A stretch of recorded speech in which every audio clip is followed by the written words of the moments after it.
Eddie Day. Cool. It's the one thing you don't have to be upset. Pass the pamphlet.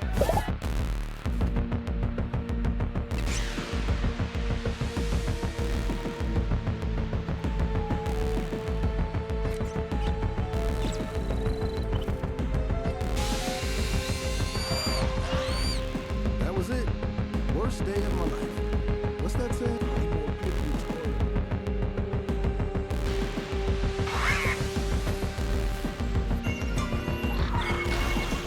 Big dumb sack of feathers. Come and get me, huh?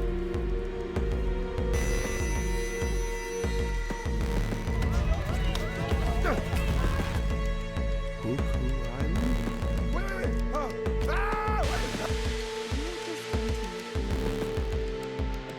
That's hilarious. And I'm talking to you. Might have accidentally broke Trust you. Stupid pods.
Imaginez une vallée où chaque feuille semble vivante, où chaque branche peut cacher un danger, et où deux créatures nées pour se détester vont être forcées de vivre dans la peau l'une de l'autre. D'un côté, il y a Ollie, une petite créature de la forêt, minuscule face au monde qui l'entoure, mais avec assez de cœur pour vouloir prouver qu'il vaut plus que ce que les autres voient en lui. De l'autre, il y a Ivy, un oiseau majestueux, fier, rapide, élégante, habituée à regarder la vallée depuis les hauteurs. Pour elle, le sol est un endroit dangereux. Pour Ollie, le ciel appartient à ceux qui pensent déjà être supérieurs. Et c'est justement là que Aventures croisées, connue en version originale sous le titre Swapped, trouve son idée la plus simple et la plus efficace. Deux ennemis naturels, deux façons de vivre, deux corps complètement différents, et soudain, un accident magique qui inverse tout. Ollie se retrouve dans le corps d'Ivy. Ivy se retrouve dans le corps d'Ollie. Et à partir de cet instant, chacun doit apprendre une vérité très inconfortable. On juge souvent les autres avant de comprendre ce qu'ils traversent vraiment.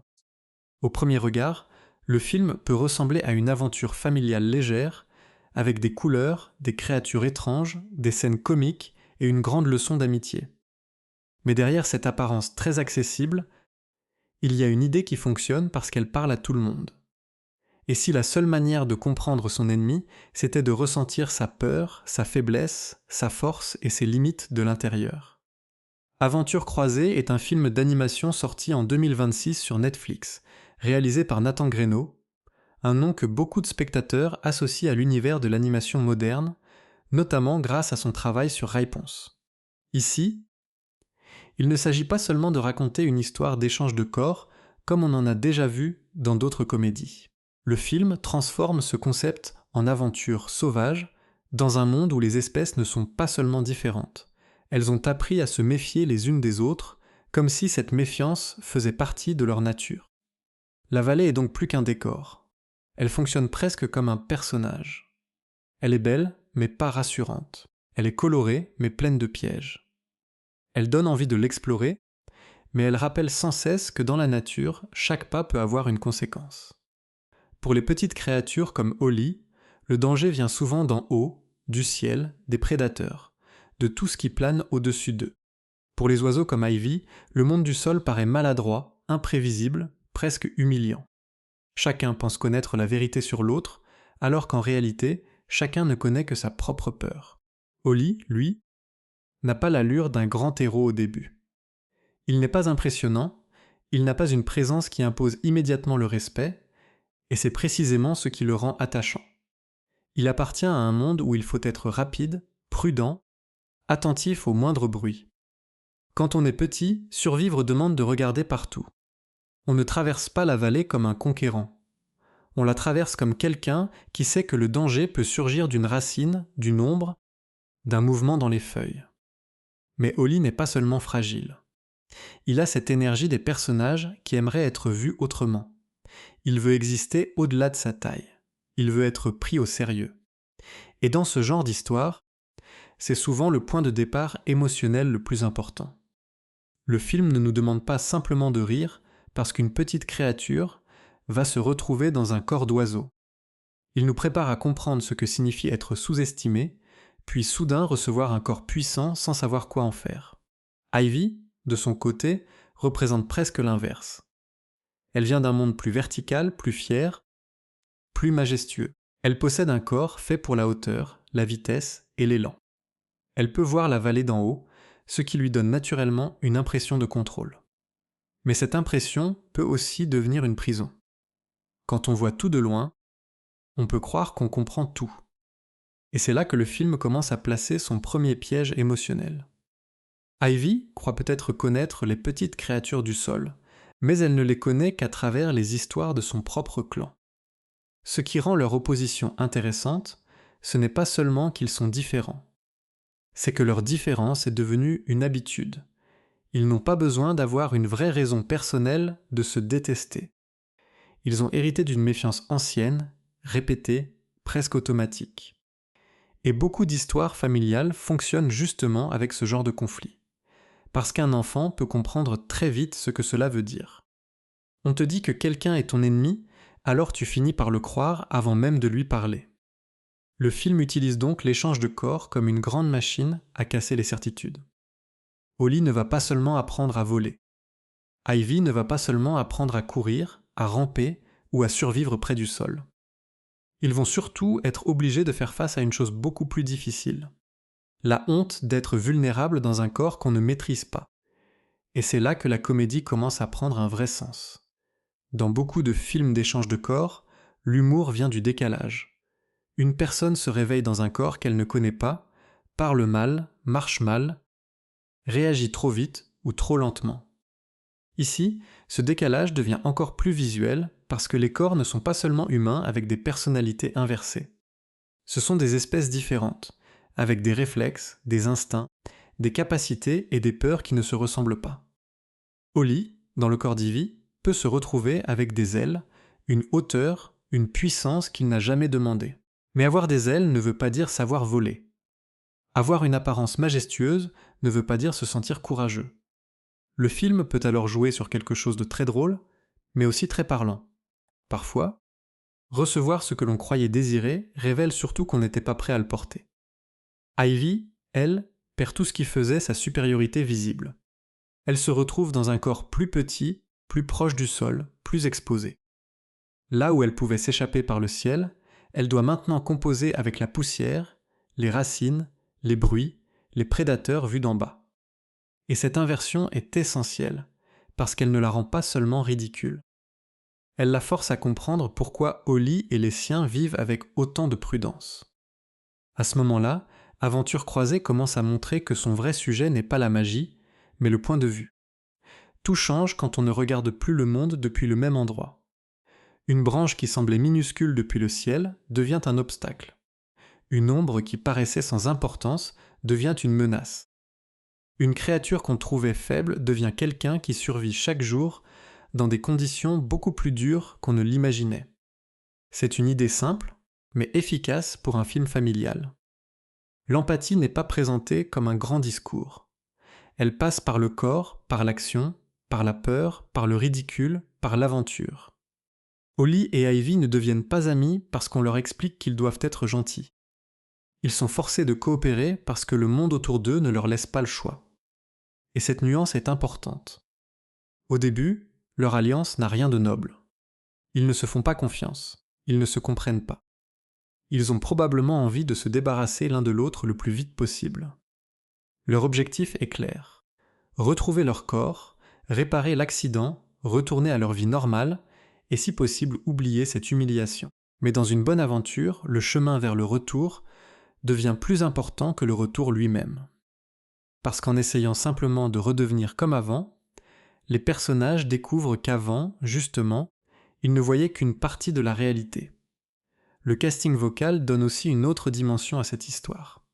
Michael B. Jordan prête sa voix à Holly, et ce choix fonctionne parce qu'il apporte à un petit personnage une présence qui dépasse sa taille. On peut imaginer une voix capable de donner à Holly à la fois de la nervosité, de l'humour et une vraie intensité intérieure. Juno Temple, elle, accompagne Ivy avec ce mélange de vivacité, de fierté et de fragilité qui peut rendre le personnage plus complexe qu'une simple princesse des airs. Autour d'eux, le film ajoute des voix connues comme Tracy Morgan, Cedric the Entertainer ou Justina Machado, ce qui annonce une aventure pensée pour alterner émotion et comédie. Dans une animation familiale, ce genre d'équilibre est crucial. Si l'histoire est seulement drôle, elle s'oublie vite. Si elle devient trop sérieuse, elle perd son énergie. Aventure croisée essaie donc de tenir les deux. Faire rire avec l'échange de corps, puis toucher avec ce que cet échange révèle. Ce qui est intéressant aussi, c'est que le film arrive dans une période où l'animation familiale ne peut plus seulement compter sur de jolies images. Les spectateurs ont vu beaucoup d'histoires de mondes magiques, d'animaux parlants, de familles séparées, d'amitiés improbables. Pour se distinguer, un film comme celui-ci doit trouver une émotion claire. Et ici, cette émotion tient dans une question très directe. Est-ce qu'on peut encore détester quelqu'un après avoir ressenti sa vie de l'intérieur ? La réponse ne vient pas tout de suite. Et heureusement. Parce que si Holly et Ivy devenaient amis en 5 minutes, l'aventure perdrait tout son intérêt. Le plaisir du film vient justement du frottement entre eux. Ils doivent apprendre à avancer ensemble alors qu'ils ne sont d'accord sur presque rien. Ils doivent utiliser des capacités qu'ils ne comprennent pas. Ils doivent expliquer à l'autre comment survivre dans un corps qui était le leur quelques instants plus tôt. Et chaque explication peut devenir une dispute. On imagine très bien Holly paniquer devant l'idée de voler, tandis qu'Ivy s'impatiente parce que, pour elle, ce geste est naturel. On imagine Ivy frustrée par la petitesse du corps d'Holly, pendant que lui comprend soudain qu'elle n'a jamais eu besoin de connaître les dangers du sol. Le film peut alors multiplier les scènes où le rire naît d'un apprentissage raté, mais où chaque échec rapproche un peu les personnages d'une vérité plus profonde. Et c'est là que la vallée reprend son rôle. Elle n'est pas simplement un terrain de jeu, elle devient une épreuve. Dans ce monde, l'aventure n'est pas un choix confortable, c'est une traversée. Les deux personnages doivent bouger, se cacher, tomber, recommencer, écouter, parfois se sauver malgré eux.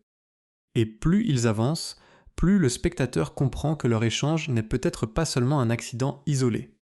Quelque chose, dans cet univers, semble vouloir les pousser à regarder au-delà de leur rivalité.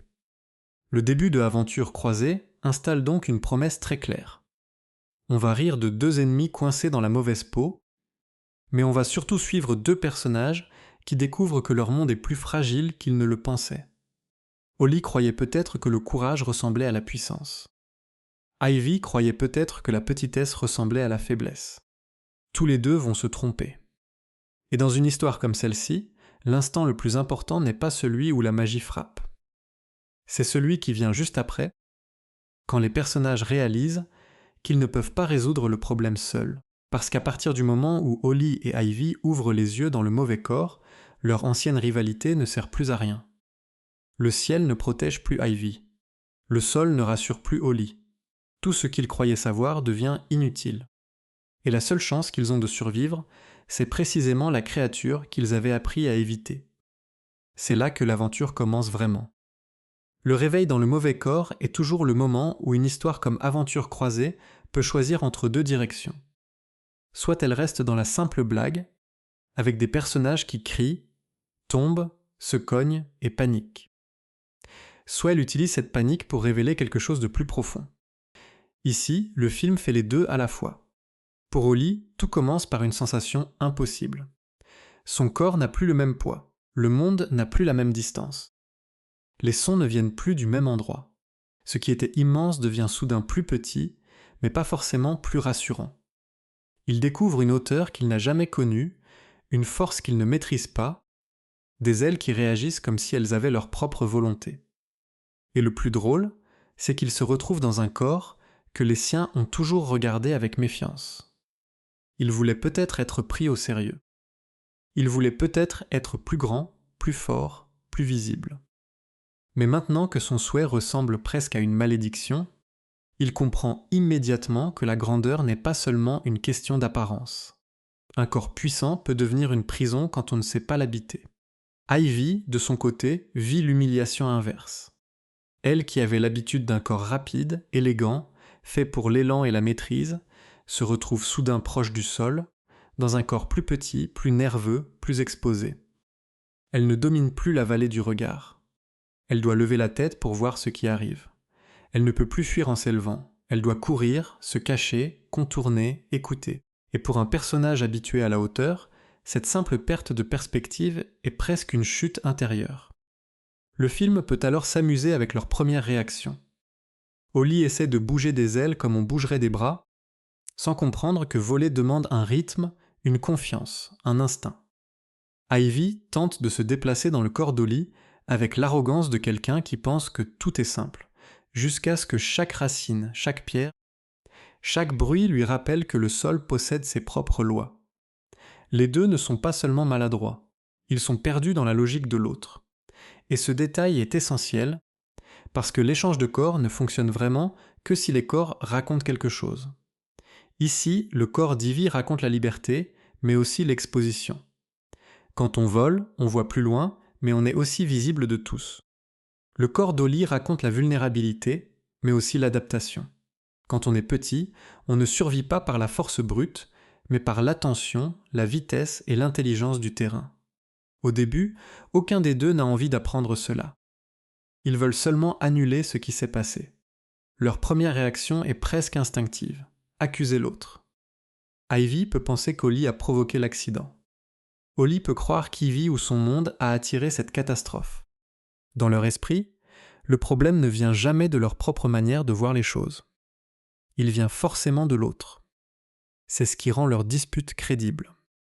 Ils ne se disputent pas seulement parce qu'ils sont dans une situation comique. Ils se disputent parce que leur échange menace leur identité. Ivy n'est plus ce qu'elle croyait être. Holly ne sait plus comment se définir. Et quand un personnage perd son corps, il perd aussi l'image qu'il avait de lui-même. Le film transforme alors la vallée en terrain d'apprentissage forcé. Chaque pas devient une leçon. Holly doit comprendre que les ailes ne répondent pas à la panique. Plus il s'agite, plus il perd le contrôle. Et cette idée peut se lire très simplement, la puissance ne sert à rien sans calme. Ivy, elle, doit comprendre que survivre près du sol demande une forme de courage qu'elle n'avait jamais respectée. Elle découvre que la peur permanente n'est pas de la lâcheté. C'est parfois une intelligence du danger. Ce renversement donne aux premières scènes, après l'échange, une énergie très efficace. Le spectateur rit parce que les personnages sont maladroits, mais il commence aussi à voir la faille de chacun. Holly a toujours rêvé d'être plus imposant, mais il ne sait pas encore quoi faire de l'espace. Ivy a toujours cru que sa manière de vivre était supérieure, mais elle réalise que son assurance dépendait beaucoup de ses avantages naturels. Dans une animation familiale, ce genre de scène est précieux, parce qu'elle parle à plusieurs niveaux. Les enfants peuvent suivre la comédie immédiate. Un personnage dans le mauvais corps, des gestes ratés, des réactions exagérées. Les adultes, eux, peuvent reconnaître une idée plus subtile. Beaucoup de nos certitudes viennent de notre position dans le monde. Quand cette position change, notre jugement change aussi. Holly et Ivy doivent donc commencer par établir une règle simple. Personne ne peut s'en sortir seul. Holly a besoin d'Ivy pour comprendre comment utiliser les ailes. Ivy a besoin d'Holly pour survivre dans un corps plus petit. Et pourtant, cette dépendance est difficile à accepter. Demander de l'aide à quelqu'un qu'on méprise, c'est déjà admettre qu'on s'est trompé sur lui. Le film tire beaucoup de tension de cette contradiction. Chaque fois qu'Ivy doit expliquer quelque chose à Holly, elle peut le faire avec impatience, comme si tout était évident. Mais plus elle le voit échouer, plus elle doit reconnaître que son corps n'était pas simplement un symbole de supériorité.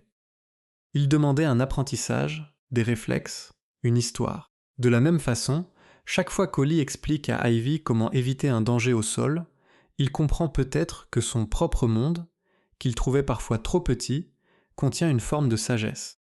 Leur relation avance donc par petites humiliations, pas par grands discours. Holly tombe, Ivy trébuche, Holly a peur de se lancer. Ivy refuse d'admettre qu'elle ne sait pas se cacher. Ils se corrigent, se provoquent, se sauvent parfois malgré eux. Et c'est dans ces gestes imparfaits que l'aventure devient vivante. Ce qui est malin, c'est que le film ne transforme pas immédiatement l'échange en cadeau. Au contraire, il le présente d'abord comme une catastrophe. Et c'est important, parce que si les personnages profitaient trop vite de leur nouveau corps, on perdrait l'attention. L'intérêt vient du fait qu'ils sont coincés dans une situation qui les dépasse. Ils ne savent pas combien de temps cela va durer. Ils ne savent pas si l'échange peut être inversé. Ils ne savent même pas si leur famille les reconnaîtrait dans cet état. Cette dernière question ouvre un autre niveau émotionnel. Être dans le mauvais corps, ce n'est pas seulement être maladroit. C'est aussi risquer de ne plus être reconnu par les siens. Si Holly retourne parmi les petites créatures avec l'apparence d'Ivy, sera-t-il vu comme un danger ? Si Ivy approche son propre clan avec le corps d'Holly, sera-t-elle rejetée avant même de pouvoir parler ? Le film peut alors utiliser une idée très forte pour une histoire familiale. Parfois, l'apparence parle avant la vérité, et les autres croient ce qu'ils voient plus vite que ce qu'on essaie d'expliquer. À partir de là, la situation devient plus urgente. Il ne suffit plus de paniquer. Il faut agir. Les deux doivent trouver l'origine de l'échange, comprendre ce qui l'a provoqué et surtout éviter d'être capturés, attaqués ou séparés avant d'avoir une chance de réparer les choses. La vallée, qui semblait déjà dangereuse avant, devient encore plus inquiétante parce qu'ils ne l'habitent plus avec les bons réflexes. Holly, dans le corps d'Ivy, attire peut-être des regards qu'il ne sait pas gérer. Il peut être confondu avec quelqu'un de puissant, alors qu'il se sent plus vulnérable que jamais. Ivy, dans le corps d'Ollie, peut être ignorée, sous-estimée, ou menacée par ceux qui ne voient en elle qu'une petite créature parmi d'autres. Chaque rencontre devient donc un test, non seulement pour leur survie, mais pour leur capacité à jouer un rôle qui n'est pas le leur. Et c'est là que l'humour du film gagne une vraie tension dramatique. Parce que faire semblant d'être l'autre devient nécessaire. Ollie doit peut-être apprendre à parler, marcher ou réagir comme Ivy pour ne pas attirer les soupçons. Ivy doit apprendre les attitudes d'Ollie pour ne pas se faire repérer. Le problème, c'est qu'ils ne se connaissent pas assez pour s'imiter correctement. Ils connaissent seulement les caricatures qu'ils avaient en tête. Cette idée donne des scènes très intéressantes parce qu'elle montre la différence entre regarder quelqu'un de loin et comprendre son quotidien. Ollie pouvait croire qu'Ivy était simplement arrogante. Ivy pouvait croire qu'Ollie était simplement faible ou nerveux. Mais quand chacun doit reproduire l'autre pour survivre, il découvre que les comportements ont des raisons. La prudence d'Ollie vient du danger. La fierté d'Ivy vient peut-être de la pression d'être forte devant les siens. Peu à peu, le film commence donc à déplacer notre regard. La rivalité n'est plus seulement amusante. Elle devient triste par moments, parce qu'on comprend qu'Ollie et Ivy auraient pu se parler depuis longtemps, mais que leurs mondes leur ont appris à se juger avant de se connaître. Et dans ce type d'aventure, le premier vrai changement ne se voit pas forcément dans une grande scène émotionnelle. Il se voit dans une seconde d'hésitation. Ivy pourrait laisser Ollie se ridiculiser, mais elle finit par lui donner un conseil utile. Ollie pourrait se réjouir de voir Ivy paniquer près du sol, mais il lui montre comment éviter un piège. Ce ne sont pas encore des gestes d'amitié. Ce sont des gestes de nécessité. Mais l'amitié commence souvent comme ça dans les récits d'aventure, par une coopération qu'on n'a pas choisie. Le film peut aussi introduire ici des personnages secondaires qui renforcent le contraste. Une créature comique, comme Boogle, peut servir de point d'appui, en apportant un regard extérieur sur cette situation absurde. Ce genre de personnage est important dans une animation familiale, parce qu'il permet de relâcher la tension au moment où l'histoire pourrait devenir trop lourde. Mais même l'humour secondaire a une fonction. Il montre que le monde autour d'Ollie et Ivy continue de vivre, de juger, de parler, pendant qu'eux essaient désespérément de cacher la vérité. Plus ils avancent, plus une question se pose: pourquoi cet échange est-il arrivé à eux, précisément? Dans une simple comédie, ce serait un hasard. Mais dans Aventures croisées, la vallée semble construite comme un monde où chaque espèce tient une place, où chaque peur a une histoire et où l'équilibre peut être fragile. L'accident magique devient alors suspect. Il n'est peut-être pas seulement là pour punir deux personnages têtus. Il pourrait révéler un problème beaucoup plus grand. Cette impression change la manière de regarder le film. Au départ, le spectateur veut savoir comment Ollie et Ivy vont retrouver leur corps. Mais peu à peu, une autre question apparaît. Et si retrouver leur corps ne suffisait pas? Et si leur vraie mission n'était pas seulement de revenir comme avant, mais de comprendre pourquoi leurs peuples en sont arrivés à vivre séparés par la peur? C'est une évolution classique, mais efficace. Le héros croit chercher une solution pratique.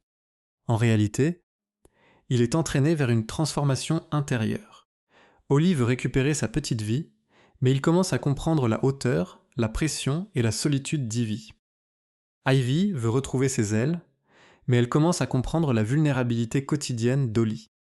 Aucun des deux n'est encore prêt à l'admettre, mais le changement est déjà en marche. La partie la plus touchante, à ce stade, vient peut-être de cette contradiction. Ils se rapprochent précisément parce qu'ils sont enfermés dans ce qu'ils détestaient. Ollie apprend à respecter un corps qu'il craignait. Ivy apprend à respecter une existence qu'elle regardait de haut. Et plus ils comprennent l'autre, plus il devient difficile de revenir simplement à la haine d'avant. Mais avant d'arriver à cette prise de conscience, ils doivent d'abord survivre.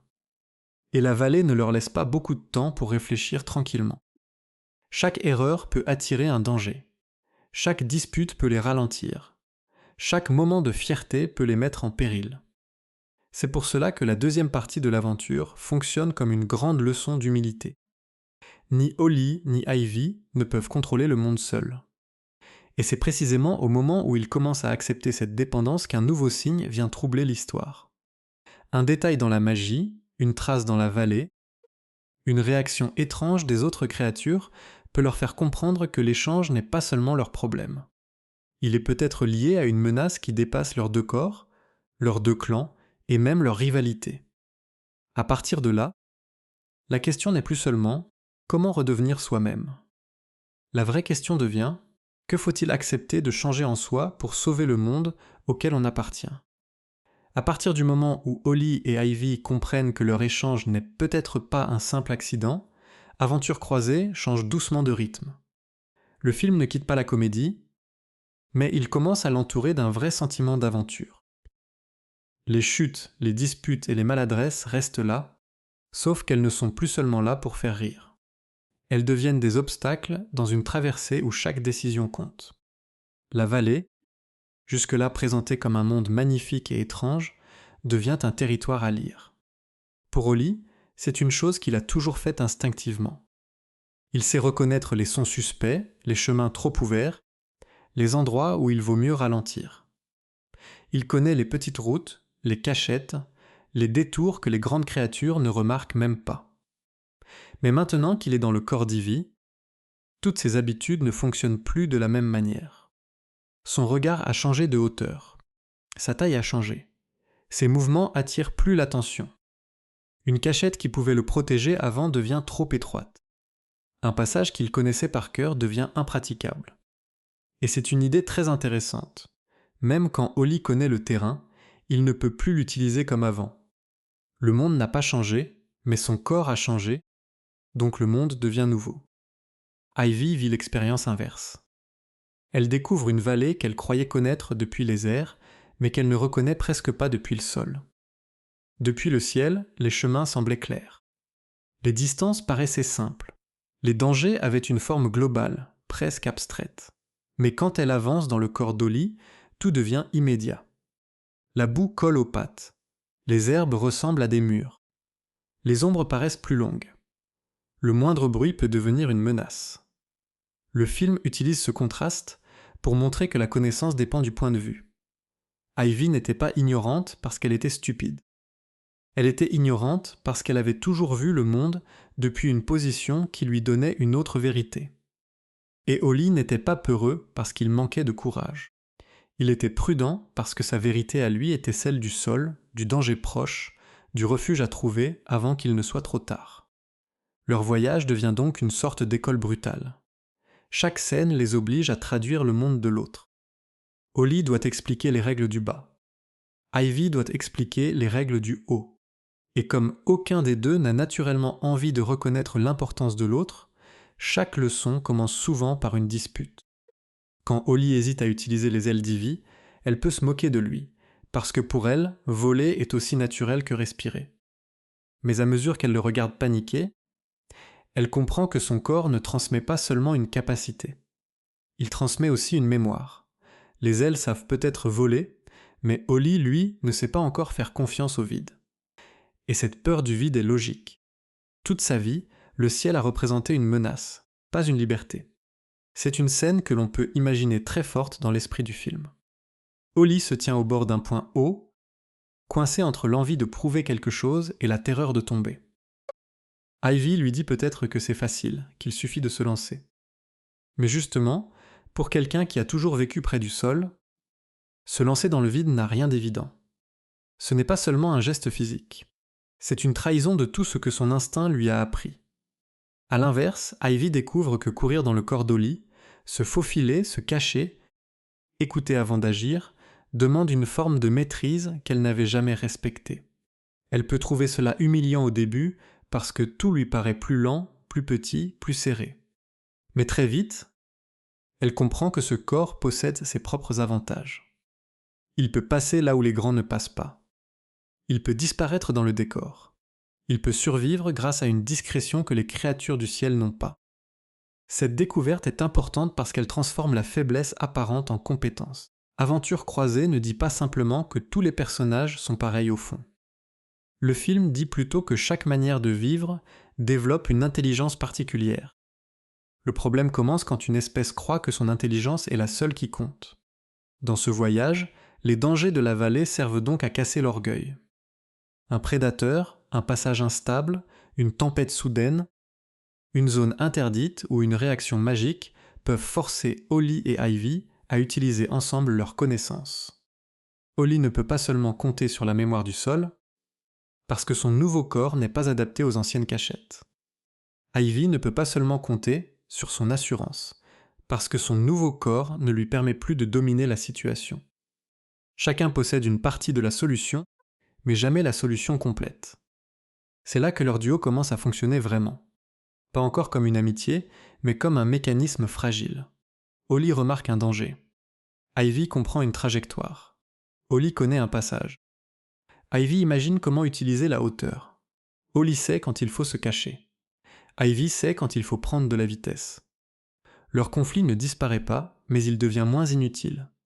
Au lieu de seulement se blesser avec des mots, ils commencent à se servir de leurs différences pour avancer. Et c'est souvent ce moment-là qui donne du plaisir aux spectateurs dans les grandes aventures animées. On aime voir deux personnages incompatibles découvrir qu'ils forment malgré eux une bonne équipe. Le film peut alors jouer sur une dynamique très efficace. Ils réussissent une épreuve ensemble, puis au lieu de se remercier franchement, ils minimisent. Chacun veut garder sa fierté. Chacun fait semblant que ce n'était pas grand-chose. Mais le spectateur, lui, voit bien que quelque chose a changé. Ce changement passe aussi par la manière dont ils se regardent. Au début, Holly voit Ivy comme une créature arrogante, sûre d'elle, peut-être même dangereuse. Ivy voit Holly comme une petite chose nerveuse, limitée, trop attachée à ses peurs. Mais après plusieurs épreuves, ces images deviennent trop simples. Holly commence à voir la pression qui pèse sur Ivy. Ivy commence à voir le courage discret d'Holly. Le film peut alors ralentir un instant, non pas pour casser le rythme, mais pour donner de l'air à l'émotion. Après une scène de danger, les deux personnages peuvent se retrouver dans un endroit plus calme, peut-être une clairière, une grotte, une branche immense ou un refuge caché.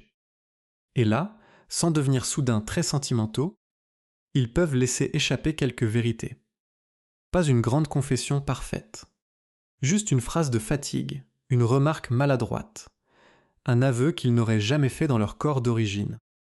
Ce genre de pause est essentiel dans un long récit. Si l'aventure n'est qu'une succession de péripéties, elle fatigue. Mais si chaque danger laisse une trace dans la relation des personnages, alors le voyage devient émotionnel. Aventure croisée a justement besoin de ces moments pour montrer que l'échange de corps n'est pas seulement une mécanique magique. C'est une manière de faire tomber les défenses. Ivy peut par exemple comprendre qu'Holly ne cherche pas seulement à survivre. Il cherche à compter. Il veut qu'on le voie, qu'on l'écoute, qu'on arrête de réduire son peuple à sa taille. Et Holly peut comprendre qu'Ivy n'est pas seulement fière par plaisir. Peut-être qu'elle a été élevée dans l'idée qu'elle devait représenter la force, la hauteur, la maîtrise. Peut-être qu'elle n'a pas le droit d'avoir peur devant les siens. Peut-être que son arrogance cache une pression qu'Holly n'avait jamais imaginée. Même si le film reste familial, ce genre de nuance rend les personnages plus attachants. Les enfants comprennent la dispute. Les adultes comprennent la blessure derrière la dispute. Et c'est souvent ce qui donne à une animation son vrai pouvoir. Elle raconte une histoire simple, mais elle laisse assez de place pour que chacun y voie une émotion différente. Pendant leur traversée, la question de la magie revient peu à peu. Si l'échange a été provoqué par un objet, une force, un lieu ou une perturbation dans la vallée, alors Holly et Ivy doivent en retrouver la source. Mais plus ils cherchent, plus ils remarquent que quelque chose ne tourne pas rond dans leur monde. Des endroits qui devraient être sûrs ne le sont plus. Des créatures réagissent avec plus de peur que d'habitude. Des signes montrent que l'équilibre de la vallée est peut-être en train de se dérégler. C'est ici que le film élargit son enjeu. Au départ, nous suivions deux personnages coincés dans une situation impossible. Maintenant, leur problème personnel devient une porte d'entrée vers un danger collectif. Et cette progression est importante, parce qu'elle évite que l'histoire tourne en rond. Si l'objectif restait seulement retrouver son corps, chaque scène risquerait de répéter la même idée. Mais si leur échange est lié à une faille plus profonde dans la vallée, alors chaque découverte ajoute une nouvelle couche. On peut aussi voir là une métaphore très claire. Holly et Ivy sont échangés parce que leurs mondes sont séparés. Leur confusion physique reflète la confusion morale de toute la vallée. Les espèces ne se comprennent plus, les peurs circulent, les préjugés remplacent les rencontres, et quelque chose dans l'équilibre naturel finit par se briser. Le film ne dit pas forcément cela de manière lourde, mais l'idée est là. Quand un monde vit trop longtemps dans la méfiance, il finit par devenir instable. Cette instabilité peut se manifester par des signes visuels. Des couleurs qui changent, des éléments naturels qui réagissent mal, des zones de la vallée qui deviennent imprévisibles, ou des comportements inhabituels chez certaines créatures. Pour une animation, c'est une manière très efficace de rendre visible un conflit intérieur. La vallée souffre parce que ses habitants ne savent plus vivre ensemble. Holly et Ivy, évidemment, ne sont pas encore prêts à porter ce poids. Ils veulent surtout régler leurs propres problèmes. Et c'est ce qui les rend crédibles. Personne ne devient le sauveur d'un monde en une journée. Leur première motivation reste personnelle. Mais une bonne histoire transforme peu à peu la motivation. On commence par vouloir se sauver soi-même, puis on découvre qu'on ne peut pas se sauver sans sauver aussi quelque chose autour de soi. Le voyage les mène alors vers des territoires qu'ils n'auraient jamais visités ensemble dans leur vie normale. Des zones où les Puku et les Javan ne se croisent presque jamais. Des passages associés à des histoires anciennes. Des lieux dont les adultes parlent avec peur, mais que personne ne semble vraiment comprendre. Et plus ils s'éloignent de leur communauté, plus ils sont libres de penser autrement. Loin des regards de leur clan, ils peuvent commencer à devenir autre chose que ce qu'on leur a appris à être. Cette idée est très belle parce qu'elle montre que parfois, il faut sortir de son groupe pour regarder son groupe avec lucidité. Quand Holly était entourée des siens, ils portaient leur peur. Quand Ivy était entourée des siens, elle portait leur fierté. Mais ensemble, au milieu de la vallée, dans des corps inversés, ils sont trop déplacés pour continuer à jouer parfaitement leur ancien rôle. Ils sont obligés d'improviser.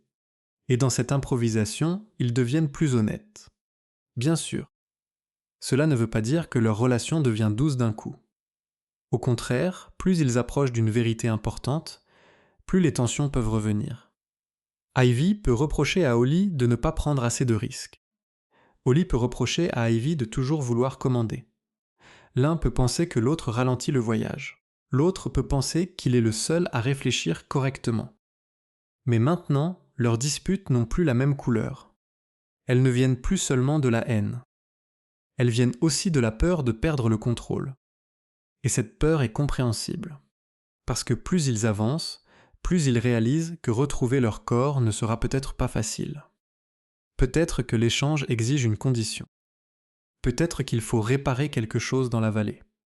Peut-être qu'ils doivent accomplir un geste ensemble. Peut-être que la magie ne répond pas à la volonté d'un seul, mais à la transformation des deux. Dans ce genre de récit, la magie n'est jamais seulement technique. Elle est morale. Elle ne se contente pas de poser un problème. Elle oblige les personnages à devenir capables de le résoudre. Holly et Ivy peuvent chercher un objet, un lieu ou une formule, mais en réalité, ce que la magie attend d'eux, c'est peut-être qu'ils comprennent enfin pourquoi ils ont été échangés. Et c'est là que le film commence à prendre une dimension plus forte. Il ne s'agit plus d'une punition amusante. Il s'agit d'un miroir. Holly voit ce qu'Ivy ne disait pas. Ivy ressent ce qu'Holly ne pouvait pas expliquer. Chacun devient le témoin intime de l'existence de l'autre. Et une fois qu'on a vécu cela, il est impossible de revenir exactement au point de départ. Le spectateur sent alors que la prochaine étape ne sera pas seulement physique. Oui, ils doivent continuer à traverser la vallée. Oui, ils doivent éviter les dangers. Oui, ils doivent comprendre la source de l'échange.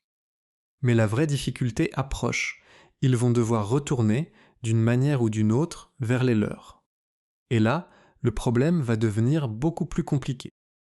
Parce qu'il est déjà difficile de comprendre son ennemi quand on est seul avec lui. Mais comment faire accepter cette vérité à tout un peuple qui préfère continuer à avoir peur ? Le retour vers les leurs est souvent le moment le plus difficile dans ce genre d'aventure.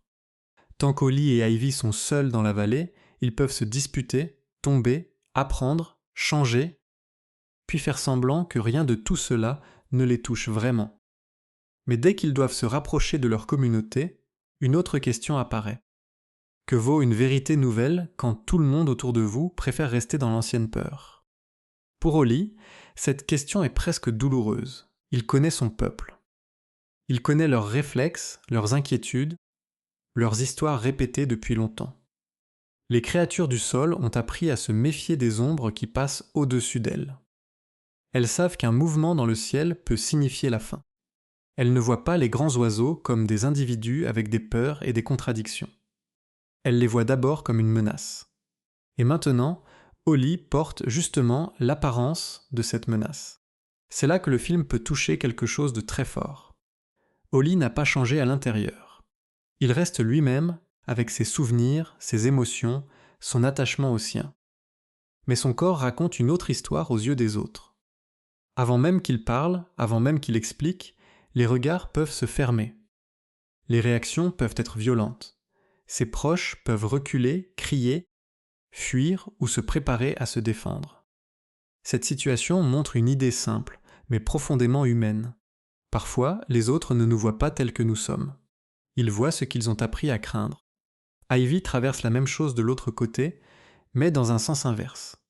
Elle, qui venait d'un monde de hauteur et de prestige, se retrouve dans le corps d'une petite créature que son peuple a probablement appris à considérer comme inférieure, étrange ou sans importance. Et si elle essaie de revenir vers les siens ainsi, elle risque de découvrir une humiliation plus difficile que toutes les chutes précédentes.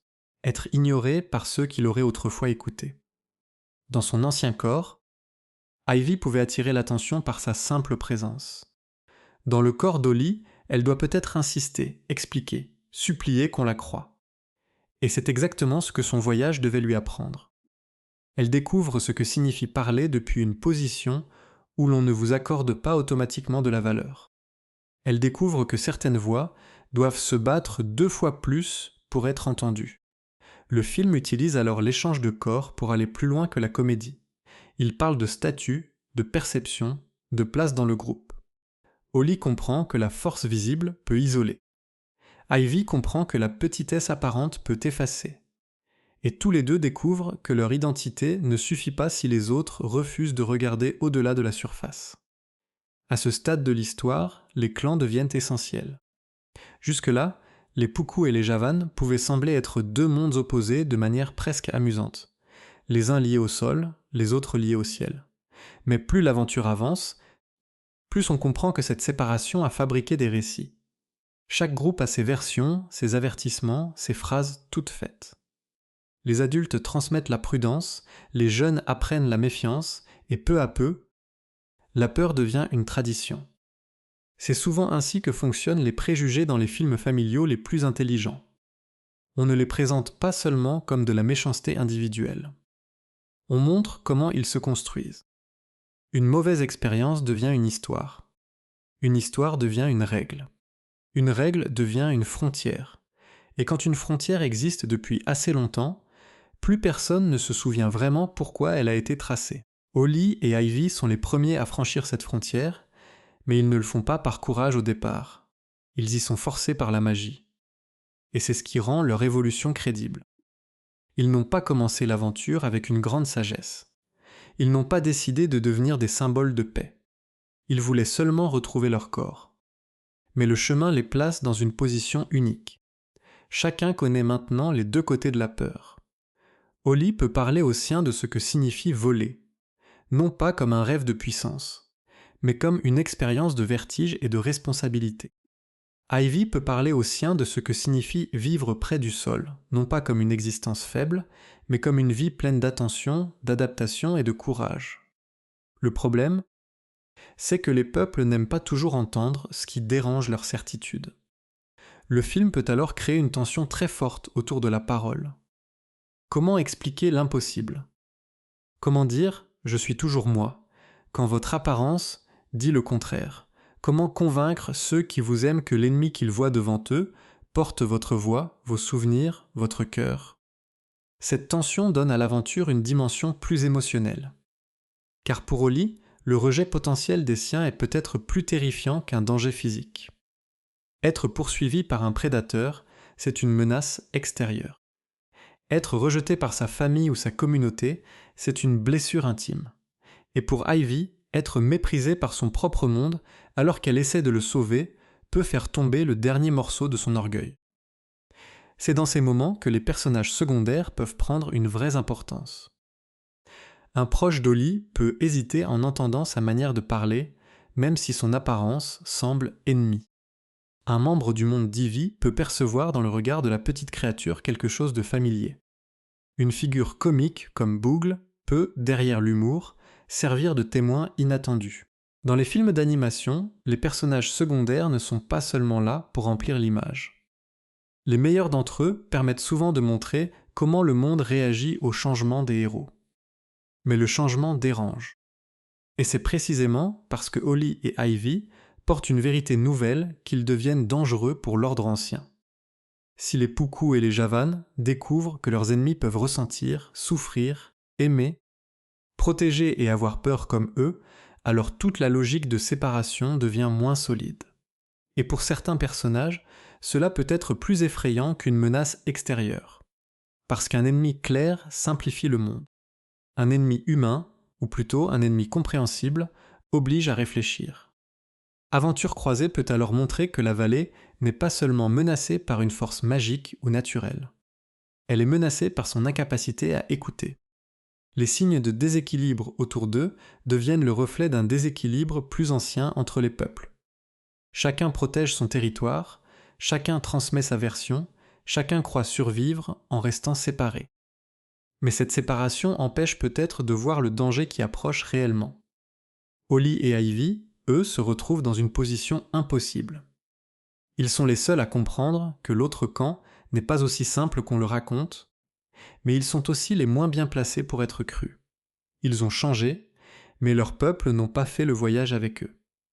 Et c'est là qu'apparaît une forme de solitude très intéressante. Grandir, parfois, c'est voir une vérité que les autres ne sont pas encore prêts à accepter. Cette solitude peut provoquer une nouvelle dispute entre eux. Ollie peut reprocher à Ivy que son peuple ne regarde jamais vers le bas autrement qu'avec mépris. Ivy peut reprocher à Ollie que les siens transforment chaque ombre en menace. Ce genre de dispute serait différent des premières, parce qu'elle ne viendrait plus seulement de leur orgueil personnel, elle viendrait de leur douleur. Maintenant qu'ils comprennent un peu mieux leurs deux mondes, ils souffrent davantage de les voir se rejeter. Et pourtant, cette dispute peut aussi être un tournant.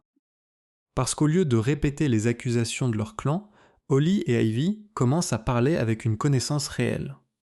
Ils ne disent plus seulement « les tiens sont comme ça ». Ils disent « j'ai vu ce que tu vis et je ne sais plus comment le faire comprendre aux miens ». Ce passage est important. La colère devient plus honnête. La peur devient plus précise. Leur relation devient moins superficielle.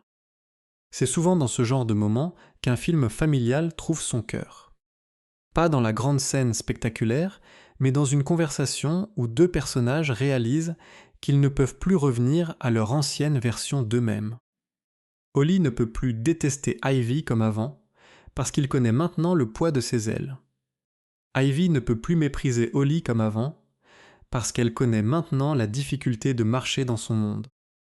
Leurs corps ont été échangés, mais quelque chose de plus profond a aussi été déplacé, leur regard. À partir de là, l'objectif change encore. Il ne suffit plus de retrouver la source de la magie. Il faut trouver une manière de faire entendre une vérité à deux communautés qui n'ont pas envie de l'entendre. Et ce défi est beaucoup plus grand que d'apprendre à voler ou à courir. Parce qu'on peut entraîner un corps, on peut apprendre un mouvement, on peut même survivre à une attaque. Mais changer une peur collective demande autre chose, du courage moral. Le film peut alors montrer Ollie et Ivy comme deux messagers maladroits. Ils n'ont rien de parfait. Ils ne savent pas encore comment parler. Ils font des erreurs. Ils provoquent peut-être plus de panique qu'ils n'apportent de paix. Mais ils ont une chose que personne d'autre n'a, l'expérience directe de l'autre monde. Et dans une vallée où tout le monde parle de l'ennemi sans vraiment le connaître, cette expérience devient leur plus grande force. Bien sûr, les clans peuvent refuser d'écouter au début. C'est même nécessaire pour que l'histoire garde sa tension. Si tout le monde acceptait immédiatement la vérité, l'aventure se terminerait trop facilement. Il faut que les personnages affrontent l'incrédulité, la peur, peut-être même la colère de ceux qu'ils cherchent à aider. Il faut qu'ils comprennent que dire la vérité ne suffit pas toujours. Il faut parfois la prouver. Et c'est là que la menace extérieure peut revenir avec plus de force. Quelque chose dans la vallée se dérègle. Un danger avance. Une catastrophe se prépare. Une force que chaque clan croyait pouvoir gérer seul commence à dépasser tout le monde. Et soudain, l'idée que Puku et Javan restent séparés devient non seulement triste, mais dangereuse. Holly et Ivy se retrouvent alors devant un choix. Continuer à chercher uniquement la solution pour eux-mêmes, ou accepter que leur échange leur donne une responsabilité plus grande. Ils voulaient récupérer leur corps. Mais maintenant, ils commencent à comprendre que le vrai retour à la normale serait peut-être un échec si la normale signifie revenir à la peur, aux frontières et aux mensonges. Cette prise de conscience est l'un des moteurs émotionnels les plus importants du film. Les deux personnages ne doivent pas seulement redevenir Holly et Ivy. Ils doivent devenir une version d'eux-mêmes capable de regarder leur monde autrement. Et peut-être que la magie ne pourra être réparée que lorsque cette transformation sera réelle. Alors, au lieu d'être simplement une punition, l'échange devient presque une mission. Une mission étrange, drôle, douloureuse, parfois humiliante, mais nécessaire. Holly et Ivy ont reçu le problème que personne d'autre ne voulait voir. Leur monde est divisé, leur vallée est fragile. Leur peuple se parle à travers des histoires de peur, et eux seuls savent désormais que derrière l'ennemi, il y a un être vivant avec une histoire. Mais savoir cela ne suffit pas encore. Parce qu'au moment où ils commencent à comprendre le vrai sens de leur aventure, un personnage comme Boogle ou une autre rencontre inattendue dans la vallée peut venir leur rappeler que la magie n'agit jamais sans conséquence. L'échange de corps n'est peut-être que la première fissure visible. Derrière, elle se cache une menace plus vaste. Quelque chose qui pourrait toucher toutes les créatures, qu'elles vivent au sol ou dans le ciel. Et si les deux clans continuent à se regarder comme des ennemis, ils risquent de ne pas voir arriver le danger avant qu'il ne soit trop tard. Quand une aventure familiale arrive au moment où le danger devient plus grand que les personnages principaux, elle a besoin d'un équilibre délicat. Il faut que la menace paraisse sérieuse, mais sans écraser la légèreté du film. Il faut que les héros aient peur, mais que l'histoire garde son énergie, son humour et son sens du merveilleux. Aventure croisée entre alors dans une partie plus large de son récit. Celle où Holly et Ivy comprennent que leur échange n'est pas seulement une affaire de corps, mais peut-être le symptôme d'un monde qui ne fonctionne plus correctement. Et c'est souvent à ce moment-là qu'un personnage secondaire peut changer la texture du film. Boogle, par exemple, peut apparaître comme ce genre de présence qui semble d'abord comique, presque chaotique. Il arrive avec une façon de parler, de bouger ou de réagir qui casse la tension. Dans une histoire où Holly et Ivy portent déjà beaucoup de conflits, un personnage comme lui permet au spectateur de respirer. Il peut poser les mauvaises questions au bon moment, paniquer pour des raisons absurdes, ou remarquer une vérité que les autres essaient d'éviter. Mais dans les bons films d'animation, les personnages drôles ne servent pas seulement à remplir les scènes. Ils apportent souvent une forme de lucidité déguisée. Parce qu'ils ne sont pas prisonniers de la même fierté que les héros, ils peuvent dire quelque chose de simple que personne ne voulait entendre. Boogle peut ainsi devenir un miroir extérieur. Pour lui, voir Holly et Ivy coincés dans les mauvais corps n'est pas seulement une catastrophe magique. C'est aussi la preuve que la vallée cache des choses que les habitants préfèrent ignorer. Ce type de personnage permet aussi de rappeler que le monde d'aventure croisée n'est pas composé uniquement de deux camps. La vallée contient d'autres créatures, d'autres habitudes, d'autres manières de survivre. Et cette richesse est importante, parce qu'elle évite que le conflit se réduise à une opposition trop simple entre le sol et le ciel. La vallée est un écosystème. Quand une partie se dérègle, tout le monde finit par le ressentir. Plus Holly et Ivy avancent, plus ils croisent des signes que le déséquilibre ne touche pas seulement leur propre histoire. Des chemins semblent moins sûrs. Des créatures changent de comportement. Des zones autrefois connues deviennent étranges. Les frontières entre les territoires paraissent plus tendues. On sent que quelque chose circule dans la vallée, quelque chose qui ne se laisse pas expliquer par une simple querelle entre deux espèces. Et c'est précisément cette montée du trouble qui donne du poids à leur mission. Au début, Holly et Ivy pouvaient encore croire que leur échange était une parenthèse, un accident à réparer avant de reprendre leur vie. Maintenant, ils doivent envisager une idée beaucoup plus dérangeante. Peut-être que la vallée les a placés dans cette situation parce qu'aucun des deux peuples n'aurait écouté autrement. Cette idée donne à la magie une dimension presque morale. Elle n'agit pas comme un simple gadget. Elle force deux individus à vivre ce que leur communauté refuse de voir. Elle oblige la fierté à descendre au sol. Elle oblige la peur à prendre de la hauteur. Elle transforme une rivalité ancienne en expérience intime. Mais cette transformation ne se fait pas sans résistance. Holly et Ivy ne deviennent pas soudain des héros parfaitement sages.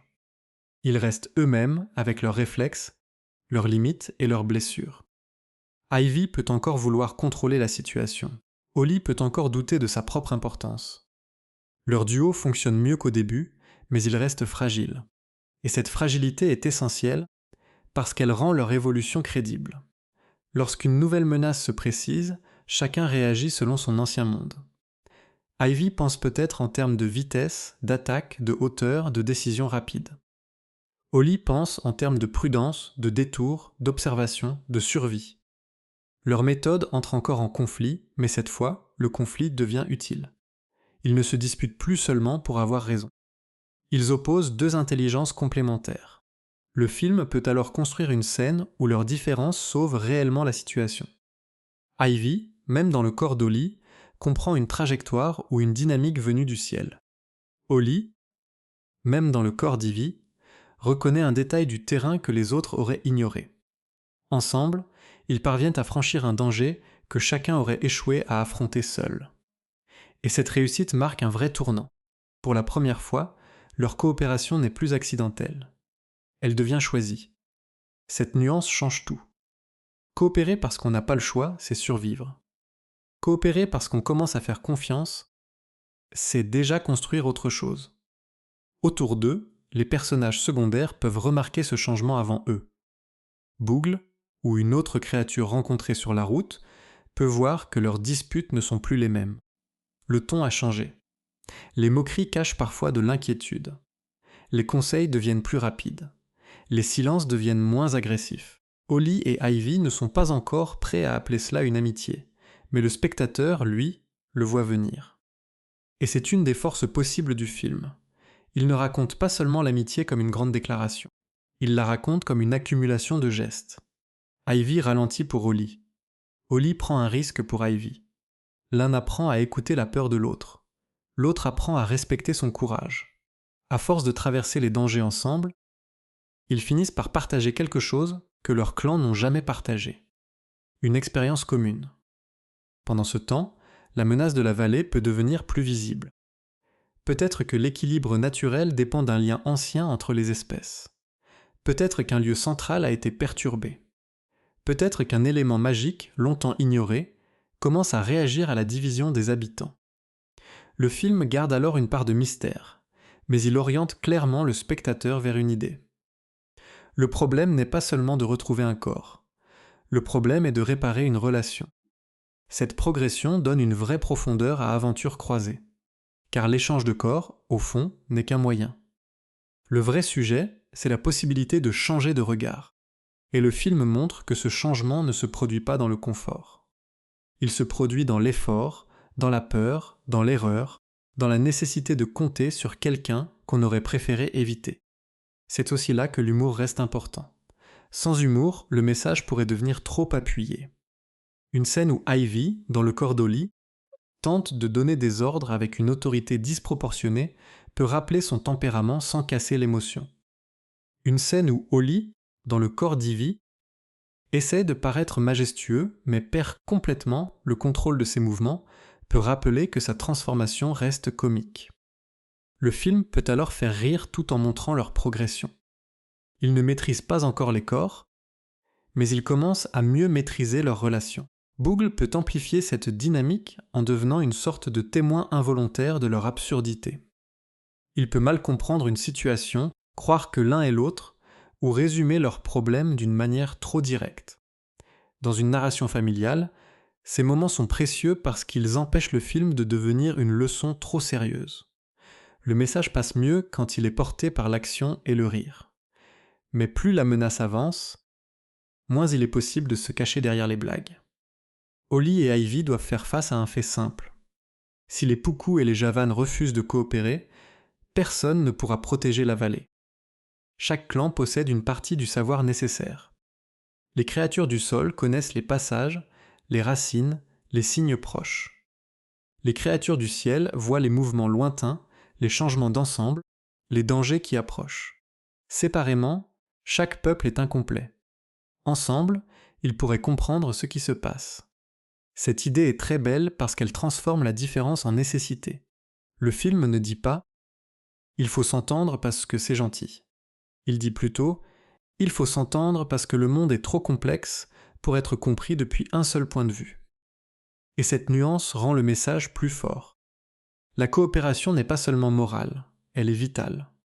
Holly, qui a longtemps voulu être reconnue, commence alors à trouver une autre forme de courage.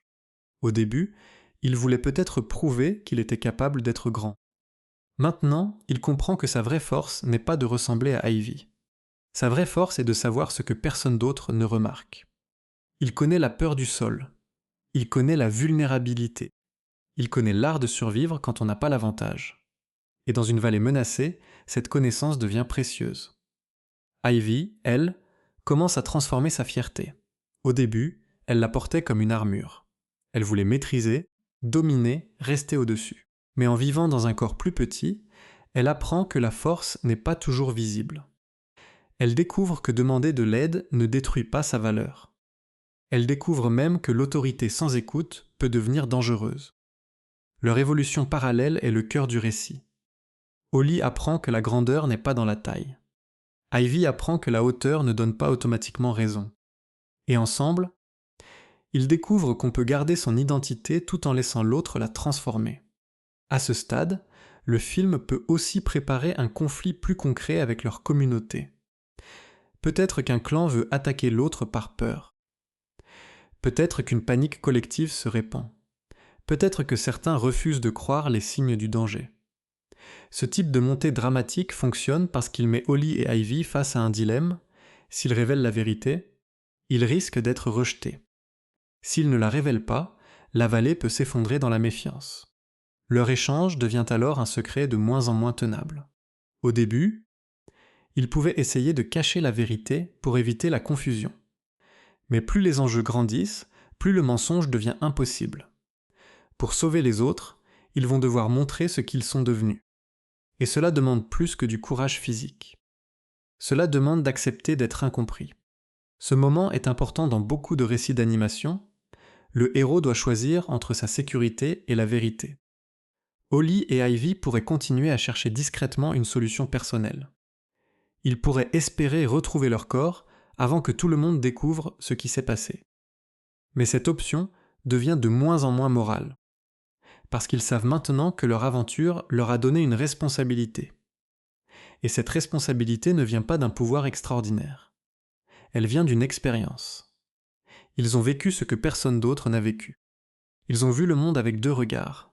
Ils ont ressenti deux formes de peur. Ils ont compris que chaque peuple raconte une histoire incomplète sur l'autre. C'est là que Boogle ou les personnages secondaires peuvent jouer un rôle de catalyseur. Ils peuvent pousser Holly et Ivy à arrêter de tourner autour de la vérité.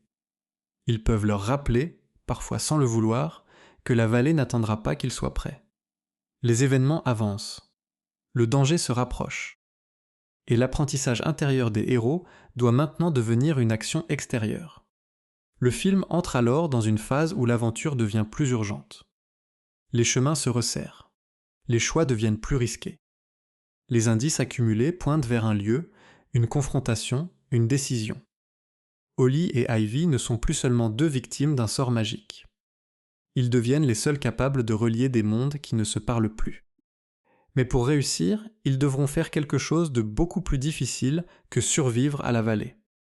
Ils devront convaincre ceux qui les aiment, ceux qui les craignent, et peut-être ceux qui les méprisent, que l'ennemi n'a jamais été aussi simple qu'on le racontait.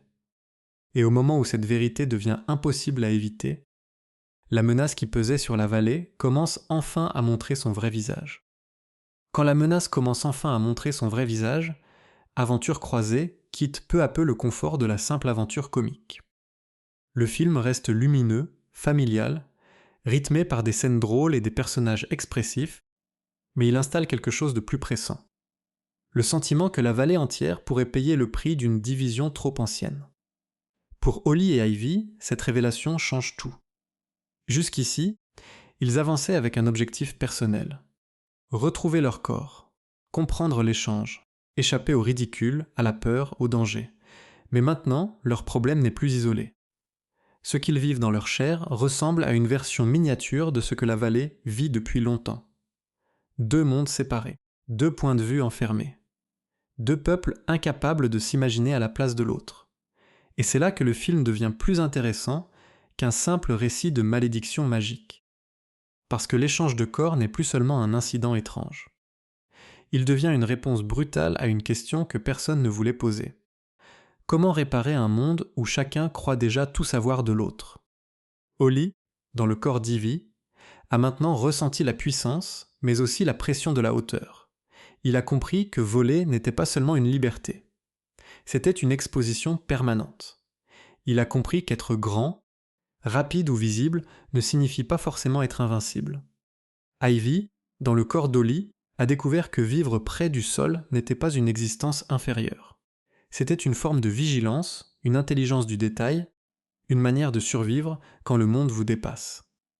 Mais comprendre cela à deux ne suffit pas. Le vrai défi commence quand il faut transmettre cette vérité aux autres. Les clans, eux, ne sont pas prêts. Les Puku et les Javan restent enfermés dans leur récit. Chaque camp possède ses raisons, ses blessures, ses habitudes. Et c'est très important que le film ne transforme pas tout cela en un conflit trop simple. Si un groupe était seulement méchant et l'autre seulement innocent, l'histoire perdrait sa force. Ce qui rend la situation plus crédible, c'est que chacun pense se protéger. Chacun croit défendre les siens.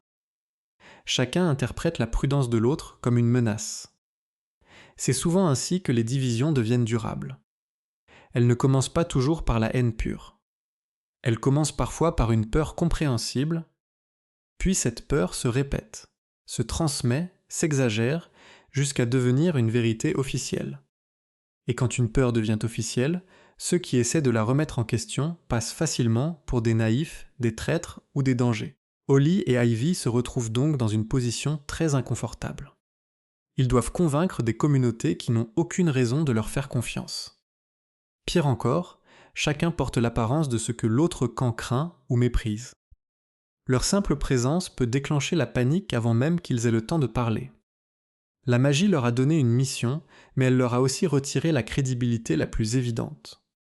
Et pourtant, c'est précisément cette contradiction qui rend leur courage plus fort.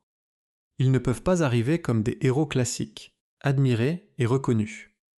Ils doivent arriver comme une anomalie, comme une preuve vivante que le monde est plus compliqué que les histoires racontées aux enfants. Ils doivent faire face aux regards, aux cris, aux refus, et continuer malgré tout. À ce moment du film, la tension peut se construire autour d'une scène de confrontation entre les peuples. Les créatures du sol voient un oiseau approcher et se préparent à fuir ou à se défendre. Les oiseaux voient une petite créature parler avec une assurance étrange et refusent de l'écouter. Tout ce qu'Holly et Ivy ont appris ensemble risque d'être écrasé par la peur collective. Et le spectateur comprend alors une chose essentielle. Il est plus facile de changer soi-même que de changer un groupe. C'est une leçon dure, mais très vraie. Holly et Ivy ont vécu l'expérience de l'autre. Ils ont été forcés d'apprendre. Les autres, eux, n'ont pas fait ce voyage. Ils n'ont pas senti les ailes trembler. Ils n'ont pas senti le sol devenir immense. Ils n'ont pas eu peur dans le mauvais corps. Alors comment pourraient-ils comprendre en quelques minutes ce qui a demandé toute une aventure aux deux héros ? Le film peut répondre à cette question par l'action. Les mots ne suffisent pas, alors les événements vont forcer les peuples à regarder. Une menace approche, une zone de la vallée se dérègle, un danger que les Puku ne peuvent pas voir seuls et que les Javan ne peuvent pas atteindre seuls oblige chacun à reconnaître sa limite. Ce genre de scène fonctionne très bien parce qu'elle transforme le message en nécessité dramatique. Les peuples ne doivent pas coopérer parce qu'un discours le demande. Ils doivent coopérer parce que la situation leur prouve qu'ils sont incomplets séparément. Oli comprend peut-être quelque chose avant les autres grâce à son regard de Puku, même s'il est dans le corps d'Ivy. Il reconnaît un détail du terrain, un signe discret, une faiblesse dans le sol ou une route cachée. Ivy comprend autre chose grâce à son instinct de Javan, même si elle est coincée dans le corps d'Oli. Elle lit un mouvement d'ensemble, une direction dans le ciel, un danger qui arrive de loin. Ensemble, ils peuvent assembler deux morceaux de vérité que leur peuple avait gardés séparés. Ce moment donne à leur duo une vraie légitimité. Ils ne sont plus seulement les victimes d'un sort. Ils deviennent les interprètes de deux mondes. Et c'est là que leur amitié, même encore maladroite, commence à avoir une valeur collective. Ce qu'ils ont construit entre eux peut devenir le modèle de ce que la vallée doit apprendre à faire. Mais avant d'y arriver, il faut une crise, une vraie. Une situation où l'ancienne logique échoue. Les Puku peuvent tenter de se cacher comme ils l'ont toujours fait, mais cette fois, se cacher ne suffit pas. Les Javan peuvent tenter de survoler ou de contrôler la situation depuis les hauteurs. Mais cette fois, la hauteur ne donne pas toutes les réponses. Le danger est justement trop complexe pour une seule stratégie. C'est dans cette crise qu'Oli trouve une forme de courage nouvelle. Au début, il voulait peut-être impressionner. Il voulait être vu. Maintenant, il n'a plus besoin de jouer au grand héros. Il agit parce qu'il comprend quelque chose que les autres ne voient pas. Son courage n'est pas spectaculaire au sens classique. Il est précis. Il vient de l'attention, de la mémoire, de l'empathie. Et dans le corps d'Ivy, cette intelligence discrète prend une dimension presque inattendue. Ivy, elle aussi, change profondément. Elle apprend à ne plus confondre autorité et domination. Dans le corps d'Oli, elle ne peut pas imposer sa présence comme avant. Elle doit convaincre autrement. Elle doit écouter. Elle doit accepter qu'une bonne décision ne vienne pas toujours d'en haut. Et ce déplacement intérieur est peut-être plus difficile pour elle que l'échange physique lui-même. Car perdre ses ailes temporairement est une chose. Perdre l'illusion qu'elle avait toujours raison en est une autre. Le film peut alors construire leur complémentarité dans une séquence plus tendue, où chacun doit faire confiance à l'autre sans tout comprendre. Oli doit se lancer dans une action qui dépend des instincts d'Ivy. Ivy doit suivre un plan basé sur la connaissance d'Oli. Et cette fois, ils n'ont plus le temps de se moquer ou de douter longtemps. La menace avance. La vallée tremble, se dérègle, se referme ou s'agite autour d'eux. Chaque seconde compte. Dans ces moments-là, l'animation peut donner beaucoup de force au récit. Les mouvements deviennent plus rapides, les couleurs plus intenses, les échelles plus impressionnantes. Le petit corps d'Oli peut paraître minuscule face au danger. Mais justement, cette petitesse devient utile. Le corps d'Ivy peut sembler puissant, mais il ne peut réussir que s'il est guidé par une intelligence venue du sol. L'image raconte alors la même chose que le thème. La force et la vulnérabilité doivent travailler ensemble. Boogle et les autres personnages secondaires peuvent participer à cette montée. Ils peuvent d'abord paniquer, mal comprendre, compliquer la situation, puis finalement aider à leur manière. Ce genre de contribution est important dans un film familial, parce qu'il montre que le changement ne repose pas seulement sur deux héros exceptionnels. Il commence avec eux, mais il doit se répandre. Même les personnages comiques peuvent choisir, à un moment, de ne plus être seulement spectateurs. Et c'est souvent ce passage qui prépare le dernier acte. Les peuples commencent à voir que quelque chose ne correspond pas à leurs anciennes certitudes. L'oiseau, qu'ils craignaient, agit avec la mémoire d'un Puku. La petite créature qu'ils ignoraient parle avec l'urgence d'une Javan. Les frontières deviennent floues, les apparences ne suffisent plus. Et même si tout le monde ne comprend pas encore, un doute apparaît. Ce doute est essentiel. Dans une histoire sur les préjugés, le premier pas n'est pas toujours l'amour ou l'amitié. Le premier pas, c'est le doute. Le doute que l'histoire qu'on a reçue soit complète. Le doute que l'ennemi soit seulement un ennemi. Le doute que la force soit toujours là où on l'imagine. À partir du moment où ce doute existe, le changement devient possible. Mais le danger, lui, ne laisse pas le temps à une transformation lente. La vallée exige une réponse immédiate. Et c'est là que le film place Oli et Ivy devant leur choix moral le plus important. Ils peuvent encore chercher à annuler l'échange et laisser les adultes gérer la menace à leur manière. Ou ils peuvent accepter que cette aventure les a conduits exactement là où ils devaient être. Au milieu de deux mondes, capables de parler aux deux, mais pleinement acceptés par aucun. Ce choix est très fort parce qu'il résume leur trajectoire. Holly voulait peut-être être reconnue par les siens. Ivy voulait peut-être retrouver sa place parmi les siens. Mais sauver la vallée peut leur demander de risquer cette reconnaissance. Ils doivent agir avant d'être crus. Ils doivent protéger avant d'être remerciés. Ils doivent faire ce qui est juste même si personne ne comprend encore. C'est à ce moment-là que leur relation devient réellement une alliance. Pas une alliance forcée par la magie, pas une alliance de circonstances, mais une alliance choisie. Holly fait confiance à Ivy, même quand son instinct lui crie de ne pas le faire. Ivy fait confiance à Holly, même quand son orgueil voudrait reprendre le contrôle. Ils ne se ressemblent pas, et le film ne cherche pas à effacer cette différence. Au contraire, il montre que leur différence est précisément ce qui leur permet d'agir. Cette idée donne à Aventure croiser son émotion la plus simple. On n'a pas besoin de devenir identique pour se comprendre. On n'a pas besoin d'effacer les différences pour coopérer. Il faut les reconnaître, les écouter, et parfois accepter que l'autre voit un danger ou une solution que nous ne pouvons pas voir depuis notre place. Alors que la crise s'intensifie, les deux héros commencent à rassembler ce qu'ils ont appris. Holly utilise le courage d'Ivy sans oublier sa prudence.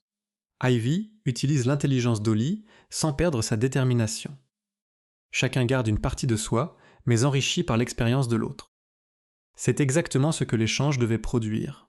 Non pas deux personnages confus, mais deux êtres capables de porter un regard plus large. Le dernier mouvement de l'aventure se prépare ainsi. La menace demande une action décisive. Les clans hésitent encore. Les anciens réflexes reviennent. La peur pousse chacun à reculer vers son camp.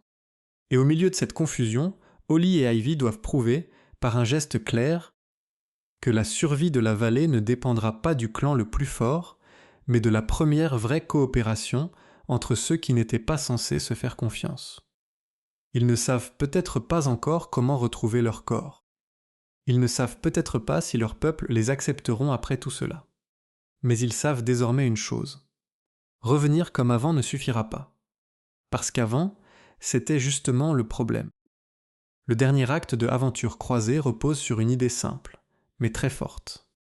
Le vrai danger n'est pas seulement ce qui menace la vallée de l'extérieur. Le vrai danger, c'est que les habitants restent séparés au moment précis où ils auraient besoin les uns des autres. Holly et Ivy arrivent donc à un point où leurs anciennes peurs ne peuvent plus les guider. S'ils agissent comme avant, ils échouent. S'ils écoutent seulement leur instinct d'origine, ils ne voient qu'une partie du problème. Et s'ils attendent que leur peuple soit prêt à coopérer, il sera peut-être trop tard. Le film les place dans cette tension très efficace. Ils ont compris la leçon avant tout le monde, mais ils doivent maintenant la transformer en action. C'est souvent là qu'une aventure familiale devient vraiment satisfaisante. Pas seulement quand les héros découvrent une vérité, mais quand ils doivent payer le prix de cette vérité. Holly et Ivy ne peuvent plus simplement expliquer qu'ils ont changé. Ils doivent le prouver dans une situation où chaque camp les regarde encore à travers ses préjugés. Le danger final peut prendre plusieurs formes dans la mise en scène. Une perturbation de la vallée, un effondrement, une menace naturelle, une force magique ou un déséquilibre qui oblige les créatures du sol et du ciel à agir ensemble. Ce qui compte, ce n'est pas seulement la forme exacte de cette menace. Ce qui compte, c'est ce qu'elle révèle. Aucun peuple ne possède seul la solution. Les Pukus savent lire le monde proche. Les Javan savent voir les mouvements d'ensemble. Les uns comprennent les passages cachés, les autres comprennent la hauteur, la vitesse, les trajectoires. Séparés, ils survivent peut-être. Ensemble, ils peuvent sauver. Holly et Ivy deviennent alors le lien vivant entre ces deux intelligences. Ils sont les seuls à pouvoir traduire l'urgence d'un monde à l'autre parce qu'ils ont vécu dans les deux. Holly, même dans un corps qui n'est pas le sien, porte encore la mémoire du sol. Ivy, même privée de sa forme habituelle, porte encore l'instinct du ciel. Leur échange les a rendus désorientés au début, mais maintenant il les rend uniques. Et ce renversement est l'un des plaisirs du film. Ce qui semblait être une malédiction devient une compétence. Ce qui semblait être une humiliation devient une force. Ce qui semblait être une erreur magique devient peut-être la seule chance de la vallée. Mais cette force ne fonctionne que si les deux personnages acceptent enfin de se faire pleinement confiance. Jusqu'ici, ils ont coopéré, ils se sont sauvés, ils ont appris l'un de l'autre. Mais dans la dernière crise, la confiance doit devenir totale.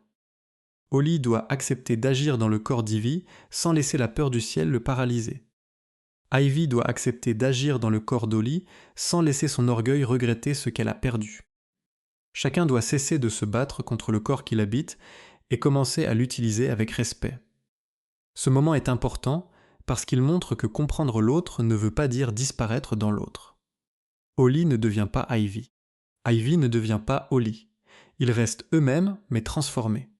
Ollie garde sa prudence mais il ose prendre de la hauteur. Ivy garde sa détermination, mais elle apprend à avancer avec plus d'écoute. Le film ne célèbre pas la confusion. Il célèbre l'élargissement du regard. Dans la montée finale, on peut imaginer Ollie obligé de voler, non pas pour impressionner, mais pour protéger. Ce serait un renversement très fort de son arc. Au début, voler représentait pour lui la peur absolue, le vide, la perte de contrôle. Maintenant, il ne s'élance pas parce qu'il veut prouver qu'il est grand.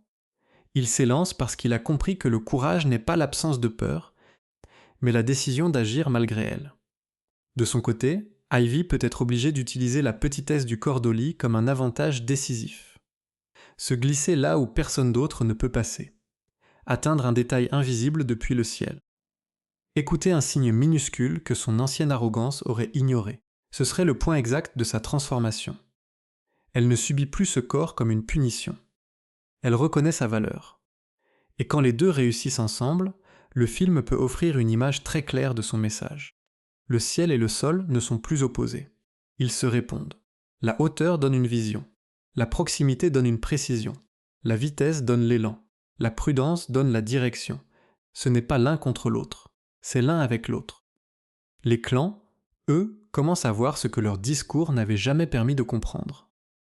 Ils voient un prétendu ennemi sauver l'un des leurs.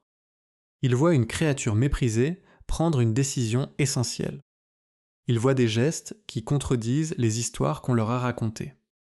Et cette contradiction est plus puissante qu'un discours. Car une peur ancienne ne disparaît pas simplement parce qu'on lui oppose une phrase. Elle commence à se fissurer quand la réalité ne correspond plus à ce qu'elle promettait. C'est là que les personnages secondaires peuvent donner au dernier acte une chaleur collective. Boogle, avec son énergie plus comique, peut se retrouver à aider d'une manière inattendue. Une créature qui avait peur peut choisir de ne pas fuir. Un membre d'un clan peut tendre la main à quelqu'un de l'autre camp. Ces petits gestes sont importants, parce qu'ils montrent que la transformation d'Ollie et Ivy commence à contaminer positivement le monde autour d'eux. Le film peut alors construire une séquence où la coopération devient visible. Les Puku et les Javan ne deviennent pas soudain parfaitement unis. Ce serait trop facile. Mais ils acceptent, dans l'urgence, d'utiliser les forces de chacun. Les uns guident depuis le sol. Les autres surveillent depuis les airs. Les informations circulent. Les peurs restent là, mais elles ne dirigent plus tout. Et dans une histoire comme celle-ci, c'est déjà une victoire immense. Cette nuance rend la résolution plus crédible. Le film ne dit pas que des générations de méfiance disparaissent en quelques secondes. Il dit que la première action commune peut ouvrir une brèche. Et parfois, une brèche suffit pour que la lumière entre. Au cœur de ce dernier acte, Ollie et Ivy doivent probablement affronter un choix très personnel. Ils peuvent avoir l'occasion de récupérer leur corps, mais seulement au moment où la vallée a encore besoin d'eux.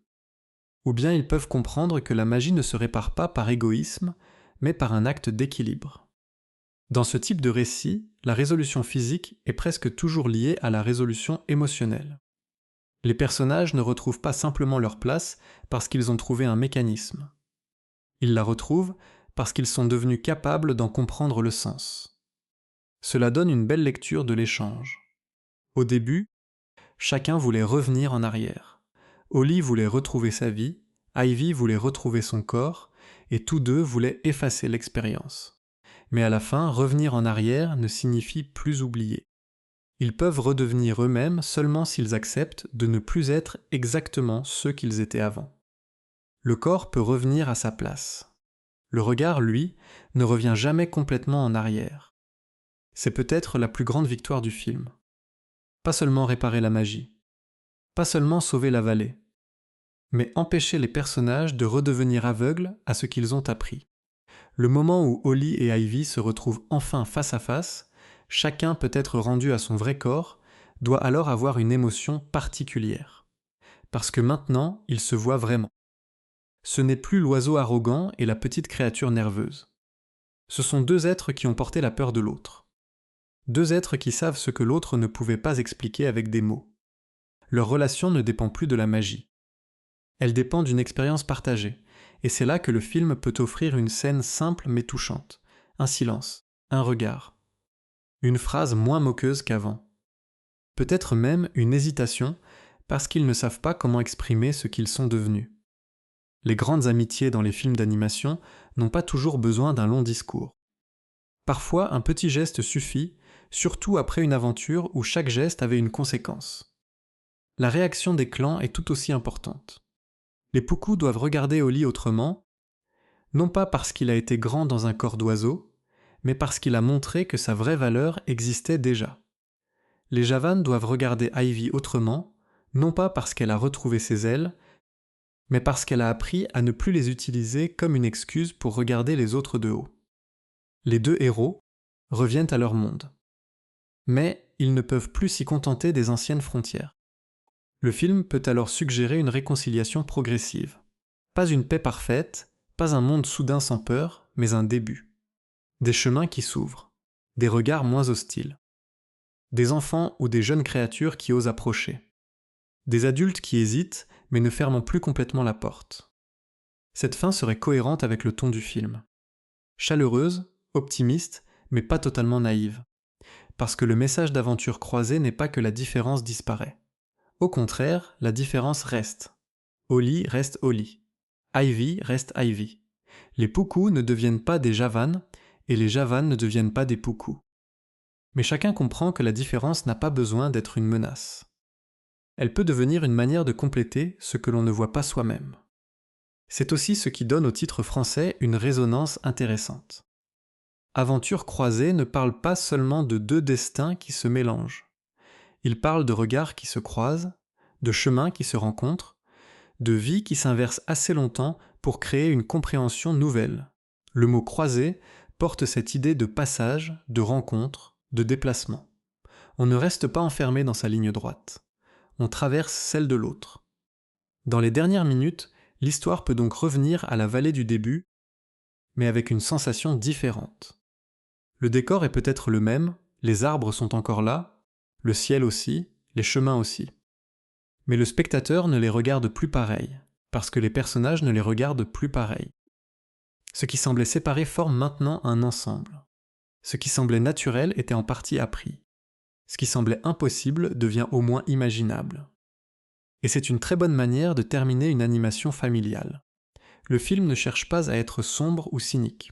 Il garde une foi simple dans la capacité des personnages à changer. Mais il ne donne pas ce changement gratuitement. Holly et Ivy doivent tomber, avoir peur, se tromper, se disputer, se sauver, écouter, puis agir. Leur amitié n'est pas un slogan, elle est le résultat d'un voyage.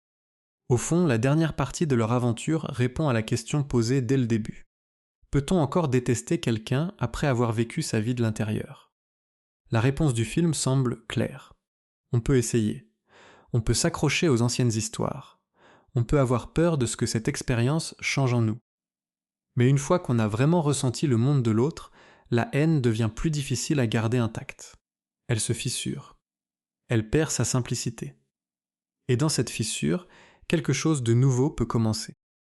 Holly et Ivy ne sauvent donc pas seulement la vallée parce qu'ils trouvent une solution magique. Ils la sauvent parce qu'ils deviennent la preuve vivante qu'un autre regard est possible. Leur échange de corps n'était pas une erreur à effacer. C'était une épreuve à comprendre. Et maintenant que l'histoire touche à sa résolution, il reste une dernière question essentielle. Au-delà de l'aventure, de l'humour et de la magie.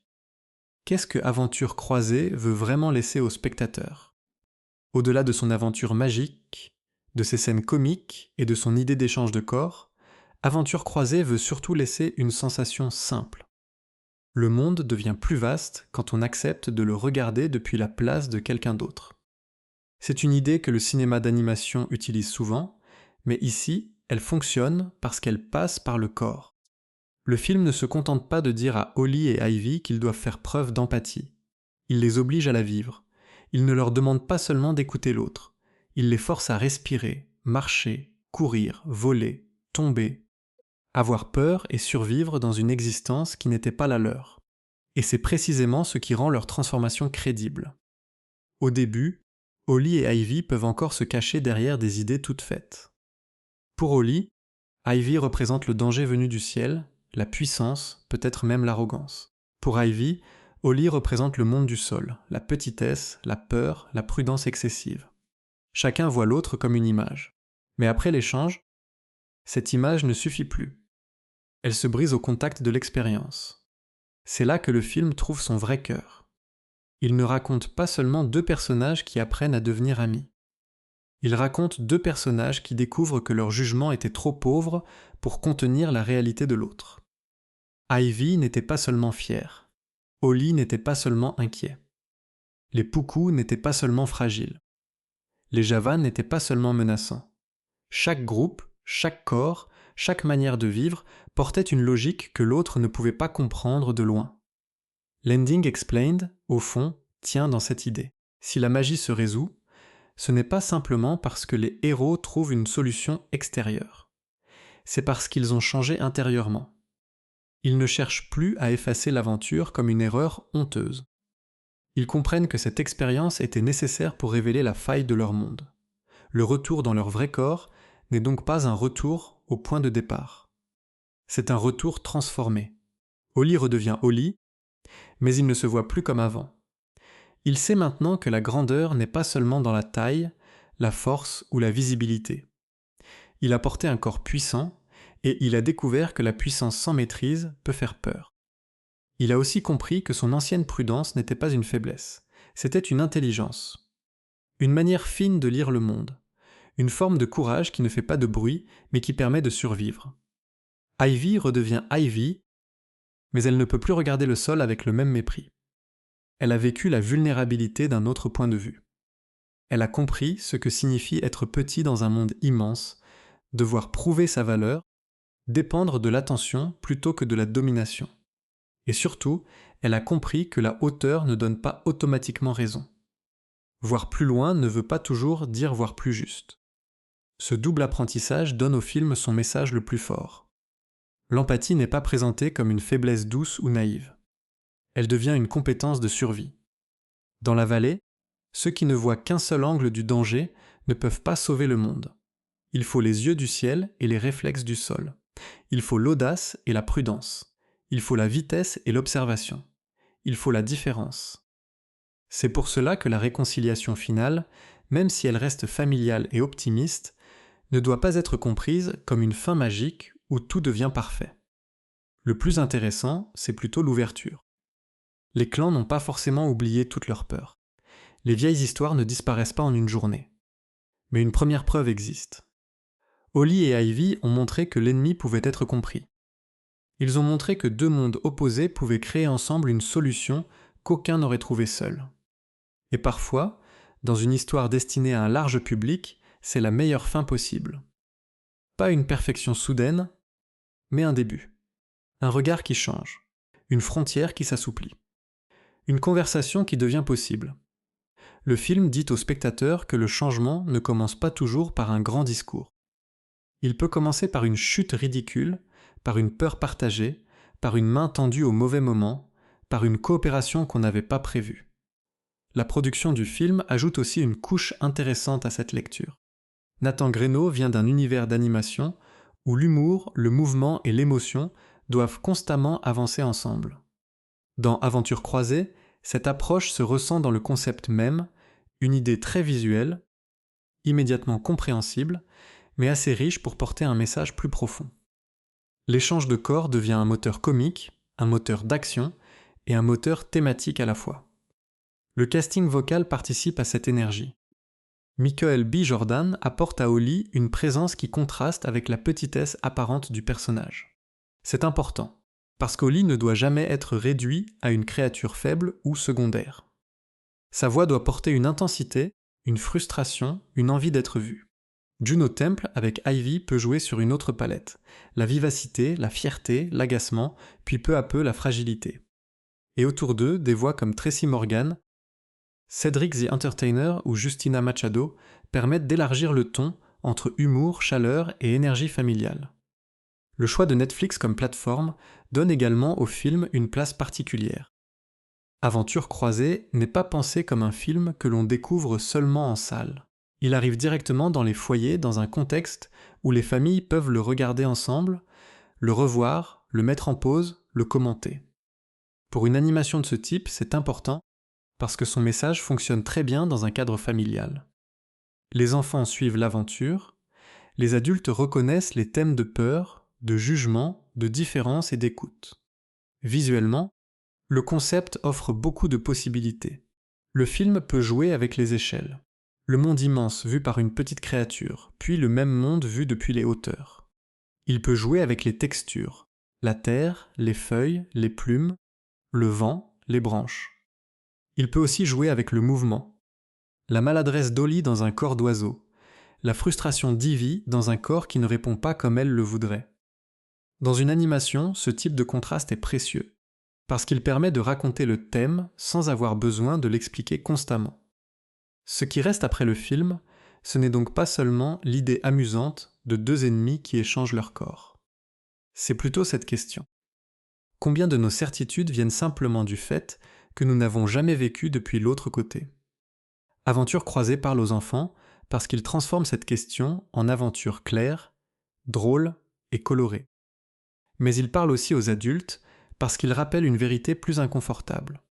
Nous sommes tous tentés de juger vite. Nous aimons croire que notre point de vue est complet.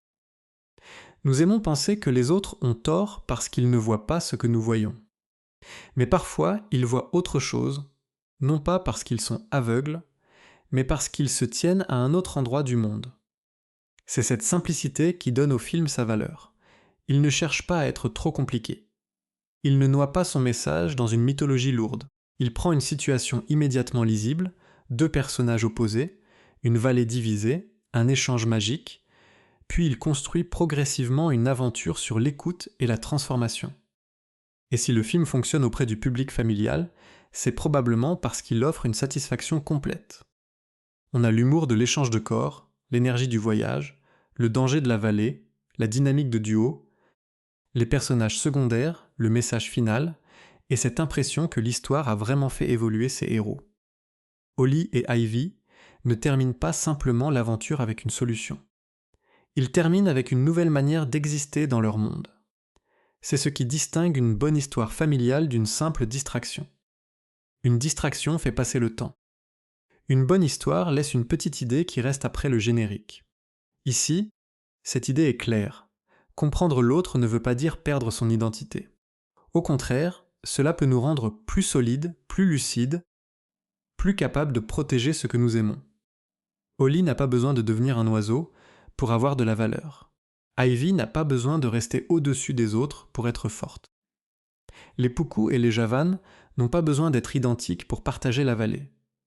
Chacun peut rester différent, mais la différence ne doit plus servir d'excuse à la peur. Voilà pourquoi Aventure croisée mérite d'être regardée comme plus qu'une comédie d'échange de corps. C'est une aventure sur les regards qui se déplacent, sur les certitudes qui se fissurent, sur la manière dont un monde peut commencer à guérir quand deux personnages acceptent enfin de se voir autrement. Et au fond, c'est peut-être cela, la vraie magie du film.